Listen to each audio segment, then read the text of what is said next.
আলহামদুলিল্লাহ লাখো শিক্ষকের উপস্থিতিতে কানায় কানায় চারদিক ভরপুর হয়ে আছে। আলহামদুলিল্লাহ যেদিকে তাকায় শুধু শিক্ষক আর শিক্ষক।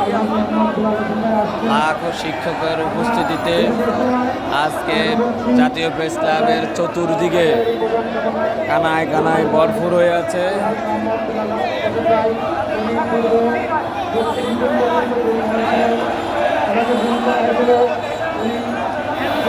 আমাদের সামনে আমরা সকলের আমরা